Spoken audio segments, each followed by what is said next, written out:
parang walang nangyari. Yan po ang statement ng ating butihing Senadora Risa Hontiveros. Siguro po para sa inyong mga wala dito. Pero para sa amin na nandito, napakaraming nangyari. Takot na takot po ako na kailangan ko na magpaalam sa mga anak ko. At yung staff ko, 2 pintuan ang pagitan ko sa putukan. Yung staff ko na si Claire, na 20 years na sa akin, nandun siya sa labas.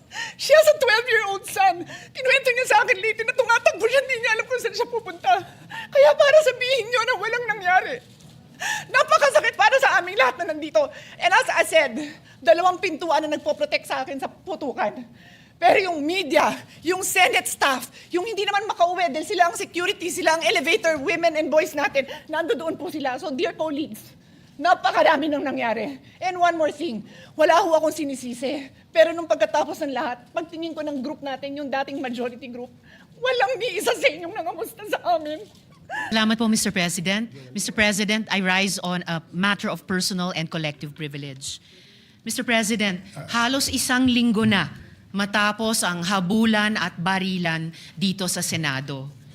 Sa loob-loob ko, hindi ako mapanatag na simula nung Lunes, ang ipinapakita natin ay para bang walang nangyari. Na para bang hindi nabastos ang ating institusyon, ang ating mga empleyado, at ang mga Pilipino. Hindi maliit na bagay ang nangyari dito. At lalong hindi dapat inaasa sa mga Facebook Live, press conferences at media interviews ang pagtatahi-tahi ng mga pangyayari. Ganito na ba talaga kababa ang inabot ng ating politika sa Pilipinas? Ito na ba tayo, Mr. President? Tuluyan na bang nilihis ng politika ang ating mga pamantayan sa pakikipagkapwa? The situation stooped so low that here, in and around these same august halls, may pwedeng magkasan ng baril sa harap ng mga sibilyan. Dear colleagues, kahit kailan, hindi yan nangyari sa Pilipinas. Kahit panahon ng kudeta, not even during the darkest days of martial law, did gunfire erupt within our halls.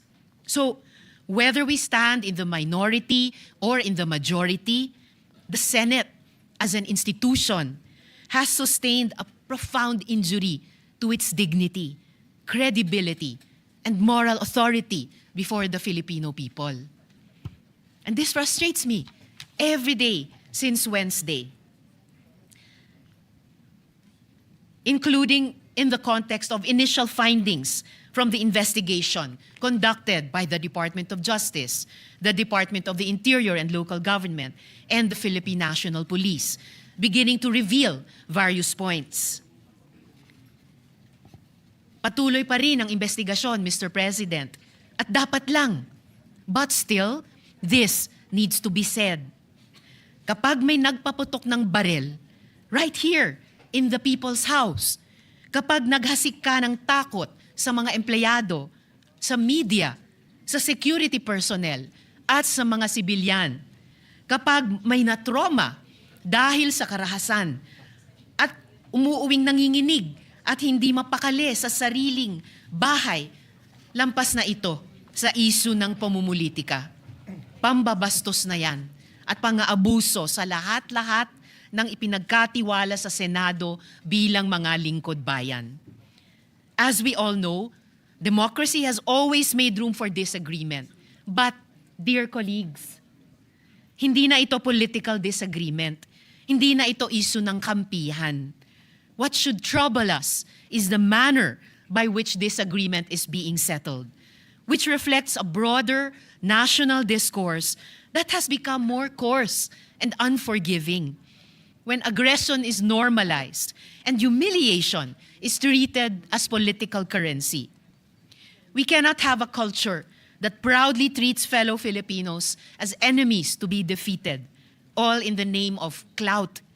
Yung mga pagbabanta, pambibintang, pananakit ng damdamin, hindi yan ang dapat ginagawang sukatan ng tapang. Kahit magkakatunggali sa politika, hindi tayo dapat ganyan sa isa't isa, lalo na dito sa Senado. Hindi ito tahanan ng ganyang kababang uri ng politika. Ngayon, higit sa kailanman, dapat manaig ang ating pagka-Pilipino. I refuse to believe na tayong mga Pilipino ay mga bulag na sumusunod sa sinumang politiko.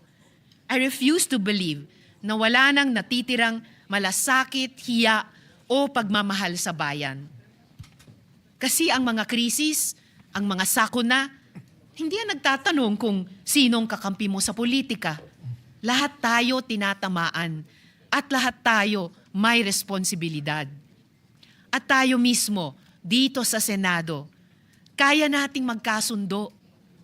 In fact, all of the laws I myself have championed could not have passed without the support of those from across the political aisle. And I refuse to believe that this institution that has crafted laws for the most marginalized, that has conducted crucial investigations, that have moved the needle at various political junctures, is beyond repair or redemption. Let us remember, Mr. President, that we have a bicameral legislature with a Senate elected at large, precisely to have a body that can rise above parochial concerns and craft a vision for the entire nation. At kaya kong sabihin ng buong puso that this Senate has, at its best, shown that disagreement does not destroy our common duty. We have passed laws across party lines. That is why we cannot act as though nothing happened last week. Alam natin ang tama at mali. Alam natin kapag sumosobra na. And this is what our country needs from us now. For the Senate, in this difficult hour, to reflect the best of our people. May we prove worthy of the trust that our people have placed in us. Marami pong salamat sa inyo at sa lahat, Mr. President. Before I recognize Senator Pia and Senator Marcoleta, you know, the curious thing is the prayer of Senator Kiko and the prayer of former Senate President Tito Soto yesterday. We all agree with it. We're just looking at it from different sides of the political lens. And many of your statements today, Senator Risa, many of us, if not all, agree. But we all won't agree that parang walang nangyari. I don't know where that came from because I don't think anyone is treating it trivially. It's just a matter of how we can focus on it given that there is a real economic crisis, crisis of prices, oil crisis. Our stock is running out. We're convening into an impeachment court. You know, our staff are overwhelmed by the number of investigations, by the number of subpoenas that are here.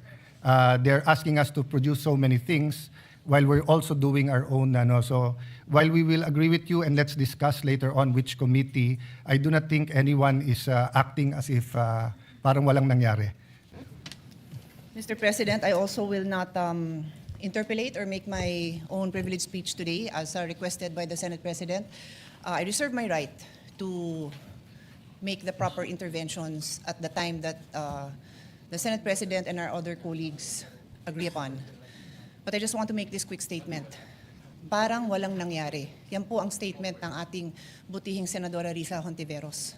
Siguro po para sa inyong mga wala dito.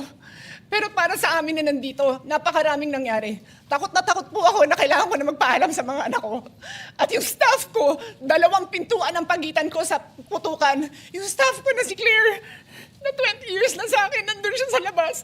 She has a 12-year-old son. Kinuwento niya sa akin lately na tumatakbo siya, hindi niya alam kung saan siya pupunta. Kaya para sabihin niyo na walang nangyari. Napakasakit para sa aming lahat na nandito. And as I said, 2 pintuan na nagpo-protect sa akin sa putukan. Pero yung media, yung Senate staff, yung hindi naman makauwi dahil sila ang security, sila ang elevator, women and boys natin, nandoon po sila. So dear colleagues, napakarami nang nangyari. And one more thing, wala ho akong sinisisi. Pero nung pagkatapos ng lahat, pagtingin ko ng group natin, yung dating majority group, walang ni isa sa inyong nangamusta sa amin. Some of you I've known for 20 years, 10 years, and I didn't even hear any of you say, kamusta na kayo dyan? Napakasakit na sa akin. Sobrang sakit. So yun lang ang masasabi ko. Yes, I am very ready to share my story, to ask questions. Pero kung wala ho kayo dito, huwag niyong questionin yung mga nangyari sa mga nandito. Dahil nandito kami, kasama ng staff. Staff namin, Senate staff. You have your own story. I respect that. But please respect my own story. Thank you, Mr. President. Minority Leader. Mr. President, yes, of course, we sympathize with the manifestation made by Senator Pia Cayetano, but my position is merely to give a suggestion for your consideration and for the consideration of our colleagues. I think this particular issue, once culminated, should be referred to the Committee of the Whole. The reason being, it is an extraordinary remedy necessary because of the issues of Senate institutional security. The chamber itself is affected. The institution is threatened. There are multiple Senate committees that are going to be involved: public order, justice, rules, ethics, even finance, because of the procurement of the weapons allegedly that were used. So the Senate has a direct institutional stake, every senator. So this is not just a majority or minority. So therefore, may I give a suggestion that you consider the possibility of all these manifestations be referred to the Committee of the Whole. And in the past, the Committee of the Whole, when we investigated Parmali, we investigated PhilHealth, it was the Senate President that chaired the Committee of the Whole, unless he appoints a This co-chairman. representation always takes, you know this, Your Honor, always takes your suggestions seriously. So Thank you. you're suggesting we use Rule 14 and Section 14 of the rules and create a special committee, the Committee of the Whole. Is that correct? Yes. Mr. President, if I may, Mr. President. And before that, since we're going to go into caucus to speak about the calendar, may I ask the Minority Leader if it's acceptable that we discuss it there? Later in the caucus, just so that we don't have to discuss everything on the floor and we get the other business that we have to do today done with. No? Can I, Mr. President? Yes. Mr. Majority President, Leader. I'm sorry, Mr. President, but just to put on record, there are a lot of senators who wanted to speak and reserve their On right this issue. on this particular Put it issue. on record so that we yes, can we have amend it. Senator Mark Villar, Senator Camille Villar, Senator Jingo Estrada, Senator Robin Hood Padilla, Senator Bongo, Senator Lauren Legarda, Senator Win Gatchalian, and even this representation, Mr. President. So, if I may, Mr. President, and with the indulgence of our colleagues, I think we already made that decision that on Monday, we can talk about this, Mr. President, and of course, entertain the idea being raised by our Minority Leader. So, with that, Mr. President, may I just move that we proceed with the reference of business so that the resolutions I just have to recognize Senator Ontiveros with that pakiusap of everyone. We that yield, Mr. President. Yes. We yield to the distinguished lady, Mr. President. Maraming salamat, Mr. President. I empathize with the experiences and the feelings expressed by the gentlewoman from Taguig and Pateros. May I just repeat what I clearly stated at the context of na parang walang nangyari.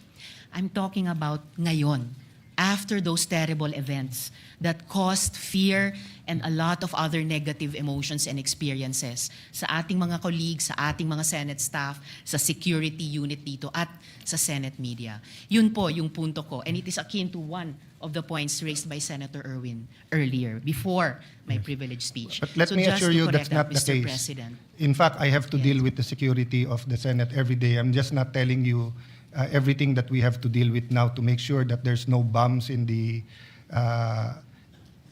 in the area, just like every day except this time, and also making sure that there's no miscommunication between the executive, legislative, judiciary, and the international community. That's precisely why we are waiting for the complete investigation, because there are matters that when are discussed in public will cause more alarm and confusion rather than clarity. But that doesn't mean na parang walang nangyari lang. I think that's the point where there will be strong answers, Senator Risa.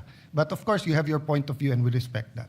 Thank you, Mr. President. And lastly, just for the record, as I said earlier, I deeply respect the emotions of our distinguished colleague. It's evident that the violence that breached our halls has profoundly affected all of us. And I don't doubt, Mr. President, the leadership's personal distress over what transpired. However, when I stated that it feels now as though walang nangyari, I was not speaking about our personal feelings. I was speaking about our institutional posture. Thank you for Our grief as senators is valid, but our mandate requires action. Salamat po ng marami, Mr. President. Thank you for that statement. And personally, I've stated this again and again. And I don't doubt the sincerity of President Marcos when he called to check if we are safe and to assure us that it wasn't an attack from the executive department. I don't doubt that. That's why we're waiting for the whole investigation. Thank you. Majority Leader, let's Yes, proceed. Mr. President, just to put on record, it's really way, way different when you are here inside this Senate premise, especially during the time when we were inside that one room, Mr. President. I would still recall the gunshots, the smelling of gunpowder, Mr. President, and everything that we had experienced. So it's really different, Mr. President. Just want to put that on record. With that, Mr. President, may I move now to that we proceed with the reference of business. Yes.